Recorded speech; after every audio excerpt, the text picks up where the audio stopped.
अस्सलाम वालेकुम। Hope you all will be fine and doing great. आज से इंशाल्लाह मैं क़िस्सतुल अंबिया पे एक सीरीज़ का आगाज़ करने जा रही हूँ, जिसमें हज़रत आदम अलैहिस्सलाम और उनके बाद आने वाले अंबिया कराम अलैहिस्सलाम और उनसे मुंसलिक लोगों के साथ पेश आने वाले हादसात और वाक़यात का ज़िक्र किया जाएगा। क़िस्सतुल अंबिया में सबसे पहले जिस वाक़या का ज़िक्र करने जा रही हूँ वो हज़रत आदम अलैहिस्सलाम के दो बेटों हाबील और काबील से मुतल्लिक़ है। कुरान पाक में सूरह अल-माइदा में अल्लाह ताला का फरमान है, और ए मोहम्मद सल्लल्लाहु अलैहि वसल्लम, इनको आदम के दो बेटों के हालात जो बिल्कुल सच्चे हैं पढ़कर सुना दो कि जब उन दोनों ने खुदा की राह में क़ुरबानी पेश की तो एक की क़ुरबानी तो कबूल हो गई और दूसरे की कबूल ना हुई। तब काबील हाबील से कहने लगा कि मैं तुझे कत्ल कर दूंगा, तो हाबील ने कहा कि खुदा परहेज़गारों ही की क़ुरबानी कबूल फरमाया करता है, और अगर तू मुझे कत्ल करने के लिए हाथ चलाएगा तो मैं तुझको कत्ल करने के लिए हाथ नहीं चलाऊंगा। मुझे तो अल्लाह रब्बुल आलमीन से डर लगता है। मैं चाहता हूँ कि तू मेरे गुनाह में भी माखूज़ हो और अपने गुनाह में भी, फिर तू अहले दोज़ख में से हो, और ज़ालिमों की यही सज़ा है। मगर काबील के नफ्स ने उसको भाई के कत्ल ही की तरगीब दी तो उसने उसे कत्ल कर दिया और खसारा उठाने वालों में से हो गया।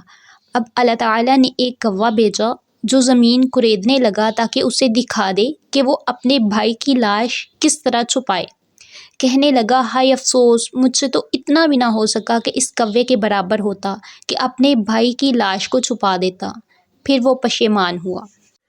सहाबा कराम अलैहिस्सलाम इस वाक़े का ज़िक्र इस तरह से करते हैं कि हज़रत आदम अलैहिस्सलाम के यहाँ जुड़वा बच्चों की पैदाइश होती थी, और एक जोड़े में से पैदा होने वाले लड़के की शादी दूसरे जोड़े से पैदा होने वाली लड़की से कर दी जाती थी, और इसी तरह से औलाद आदम की नस्ल का सिलसिला बढ़ता था। हाबील और काबील भी हज़रत आदम अलैहिस्सलाम की औलाद में से थे।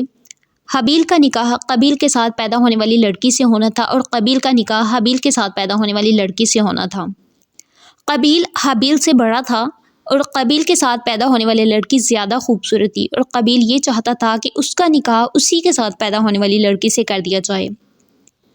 हज़रत आदम अलैहिस्सलाम ने काबील को समझाया कि उसका निकाह उसके साथ पैदा होने वाली बहन से नहीं किया जा सकता। इस पर उसने इनकार कर दिया।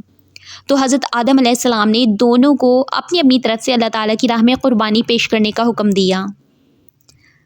हाबील और काबील दोनों ने अपनी अपनी तरफ से क़ुरबानी पेश की। हाबील ने अपनी क़ुरबानी के लिए एक मोटी ताज़ी बकरी पेश की क्योंकि वो भेड़ बकरियों वाला था, और काबील ने अपनी खेत में से एक निकम्मी से क़ुरबानी पेश की क्योंकि वो खेती वाला था।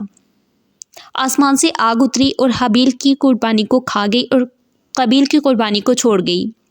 चूँकि पुराने वक्तों में क़ुरबानी के कबूल होने की निशानी यही होती थी कि आसमान से आग उतरती थी और उस क़ुरबानी को खा जाती थी, और इसका मतलब होता था कि वो क़ुरबानी कबूल हो गई है। और इसी तरह से हाबील की क़ुरबानी को आग खा गई, जिसका मतलब था कि हाबील की क़ुरबानी कबूल हो गई है। इस पर काबील को गुस्सा आ गया और वो कहने लगा कि मैं तुझे कत्ल कर दूंगा और सिर्फ़ इसी सूरत में छोड़ूंगा कि तू मेरी बहन से शादी ना करे। इस पर हाबील ने कहा कि अल्लाह तो परहेज़गारों से ही कबूल फरमाता है। काबील के कत्ल करने के मुतल्लिक़ मुख्तलिफ़ रवायात हैं कि उसने अपने भाई को किस तरह से कत्ल किया था। किसी रवायत में ये कहा जाता है कि उसने तेज़धार लोहे से अपने भाई को कत्ल किया था, और ये भी कहा जाता है कि उसने हाबील के सर पर पत्थर मारकर उसका सर कुचल दिया जबकि वो सोया हुआ था। और एक कौल ये भी है कि उसने गला दबाकर और मुंह से दरिंदों की तरह काटकर उसे कत्ल किया था, और इस तरह इस रुए ज़मीन पर यह पहला इंसानी कत्ल था जो किया गया था। और अल्लाह ताला ने एक कौवे को भेज के काबील को ये दिखा दिया कि वो किस तरह से अपने भाई की लाश को दफनाए। हाबील और काबील के वाक़े में हमारे लिए बहुत सी असबाब मौजूद हैं। इससे हमें पता चलता है कि अल्लाह ताला उसी से कबूल फरमाता है जो तक़वा इख्तियार करने वाला हो, जो अल्लाह ताला से डरने वाला हो और परहेज़गारी इख्तियार करने वाला हो। हाबील ने अपने भाई को बुराई का जवाब बुराई से नहीं दिया, बल्कि कहा कि अगर तू मुझे कत्ल करने के लिए मुझ पर हाथ चलाएगा तो मैं तुझको कत्ल करने के लिए तेरे ऊपर हाथ नहीं चलाऊंगा। मुझे अल्लाह रब्बुल आलमीन से डर लगता है। हालांकि हाबील काबील से ज़्यादा ताकतवर था, लेकिन वो गुनाह से दूर रहना चाहता था, इसलिए उसने अपने भाई को बुराई का जवाब बुराई से नहीं दिया। और काबील हसद करने वाला था, खुद पसंद था, और इस हसद और खुद पसंदी ने उसे उसके भाई के कत्ल पे आमादा कर दिया, जिस पर वो बाद में पशेमान भी हुआ।